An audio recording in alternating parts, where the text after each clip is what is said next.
ವೀಕ್ಷಕರೇ, ನಮ್ಮ ಚಳ್ಳಕೆರೆ ಟಿವಿಗೆ ಸ್ವಾಗತ. ಇಂದಿನ ಪ್ರಮುಖ ಸುದ್ದಿ. ಮೊಳಕಾಲ್ಮೂರು ವಿಧಾನಸಭಾ ಕ್ಷೇತ್ರ ವ್ಯಾಪ್ತಿಯ ತಳಕು ಹೋಬಳಿಯ ಸುಕ್ಷೇತ್ರ ಗೌರಸಮುದ್ರ ಮಾರಮ್ಮ ದೇವಿಯ ಗುಗ್ಗರಿ ಮಹೋತ್ಸವ ಮಂಗಳವಾರ ರಾತ್ರಿ ಶ್ರದ್ಧಾ ಭಕ್ತಿಯಿಂದ ಆಚರಿಸಲಾಯಿತು. ಈ ಬಾರಿ ಗೌರಸಮುದ್ರದಲ್ಲಿ ನಾಯಕನಹಟ್ಟಿ ಜಾತ್ರೆ ಪೂರ್ವದಲ್ಲಿ ಗುಗ್ಗರಿ ಹಬ್ಬವನ್ನು ಆಚರಿಸುವುದು ವಾಡಿಕೆ. ದೇವಿಗೆ ಗುಗ್ಗರಿ ಪ್ರಸಾದ ನಂತರವೇ ನಾಯಕನಹಟ್ಟಿಯ ಜಾತ್ರೆಯ ಪ್ರಮುಖ ಘಟ್ಟಗಳು ಆರಂಭವಾಗುವುದು ಸಂಪ್ರದಾಯ. ಈ ಹಬ್ಬದಂದು ದೇವಿಯು ಗ್ರಾಮಕ್ಕೆ ತಪ್ಪದೆ ಬರುತ್ತಾಳೆ ಎಂಬ ನಂಬಿಕೆ ಭಕ್ತರಲ್ಲಿದೆ. ಗುಗ್ಗರಿ ಮಹೋತ್ಸವದ ನಿಮಿತ್ತ ಮಂಗಳವಾರ ಗ್ರಾಮದ ಹಾಗೂ ಸುತ್ತಮುತ್ತಲಿನ ಭಕ್ತರುಗಳು ಗ್ರಾಮಸ್ಥರು ತಾವು ಬೆಳೆದ ಸಿರಿಧಾನ್ಯ ಗುಗ್ಗರಿಗೆ ಬಳಸಬಹುದಾದಂತಹ ದ್ವಿದಳ ಧಾನ್ಯಗಳು, ತಮ್ಮ ಹೊಲಗಳಲ್ಲಿ ಬೆಳೆದ ಅಕ್ಕಿ, ಬೇಳೆ, ಉರುಳಿ, ಆಲೂಗೆಡ್ಡೆ, ಹೀರೆಕಾಯಿ, ಟೊಮೊಟೊ ಹಾಗೂ ಬೆಲ್ಲ, ಈರುಳ್ಳಿ, ಸಾಂಬಾರು ದಿನಸಿಗಳು, ಎಣ್ಣೆ, ಬೆಲ್ಲ ಇತರೆ ವಸ್ತುಗಳನ್ನು ನೀಡಲಾಗುತ್ತೆ. ಈರುಳ್ಳಿ, ಸಾಂಬಾರು ದಿನಸಿಗಳು ಎಲ್ಲವನ್ನ ಸಮರ್ಪಿಸಿದ್ದಾರೆ.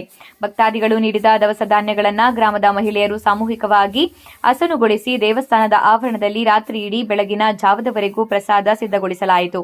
ದೇವಿಗೆ ನೈವೇದ್ಯ ಸಮರ್ಪಣೆಯ ನಂತರ ಬೆಳಗಿನ ಜಾವದಿಂದ ಸೂರ್ಯೋದಯದವರೆಗೂ ಮಾರಮ್ಮ ದೇವಿಗೆ ಭಕ್ತರಿಂದ ದೇವಸ್ಥಾನದಲ್ಲಿ ವಿಶೇಷ ಪೂಜೆ, ಮಂಗಳಾರತಿ, ಇತರ ಧಾರ್ಮಿಕ ಕಾರ್ಯಗಳು ಜರುಗಿದವು.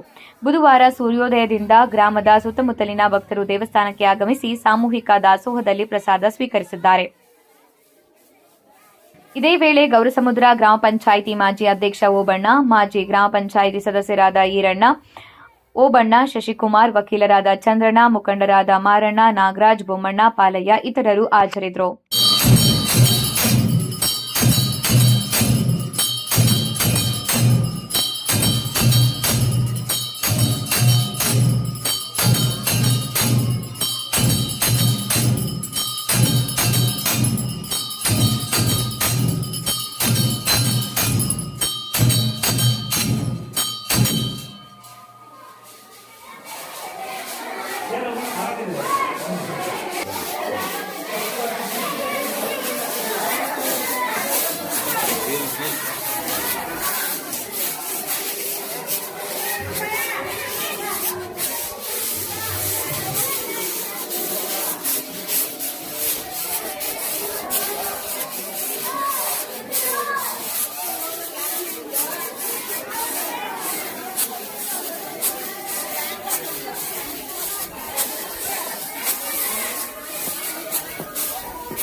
Mamá!